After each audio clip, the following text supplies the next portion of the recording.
அழகா இளவரசனா ரவி உட்கார்ந்துருக்கும் போது ஈ look like that. நான் சொன்னேன் முதல்ல சுற்றி போடணும்னு சொன்னேன் நான் பார்த்த உடனே. ஏன்னா அப்படி ஒரு லட்சணம் வேணும், இல்லாட்டி அந்த கேரக்டர் பண்ண முடியாது. ஸோ அதுக்கான எல்லா லட்சணமும் இல்லை, ஒரு ஒரு இளவரசனாக இருக்கக்கூடிய எல்லா லட்சணங்களும் ரவிக்கிட்ட உண்டு. எனக்கு அதை விட ரொம்ப பிடிச்ச விஷயம், மனசால கூட யாருக்குமே கெடுதல் நினைக்காத ஒரு ஆள் ரவி.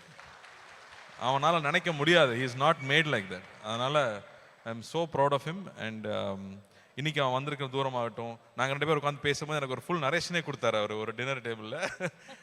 அவர் டைரக்ட் பண்ணி அவர் நடித்து நாங்கள் 2 பேரும் நடிக்கிறதுக்கு ஒரு கதை முதல்ல பேசிட்டோம், ஆல்ரெடி பேசியிருக்கோம். So I was very surprise. Ravi comedy பண்ணிகிட்டே இருப்பான். ஆனால் ரவியோட இன்னொரு சைடு நமக்கு யாருக்கும் தெரியாது. நான் சொல்லிட்டே இருப்பேன், ஜிம் கேரி அளவுக்கு ஒரு சைடு ரவி இருக்கு, இன்னும் ராஜாண்ணா கூட அதை ஸ்க்ரீனில் காமிக்கல.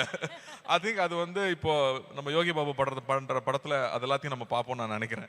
அவர் என்னெல்லாம் வெளியில் காட்டலையோ அது எல்லாத்தையும் யோகி பாபு மூலமாக நம்ம காட்டுவார்னு நான் நம்புகிறேன்.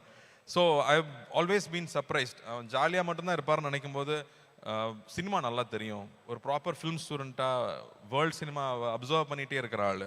இதெல்லாம் ரவி பற்றி யாரும் சொல்லியிருக்க மாட்டாங்க, ஏன்னா அவ்வளோ சீரியஸான சைடு அவருக்கு யாருக்கும் தெரியாது.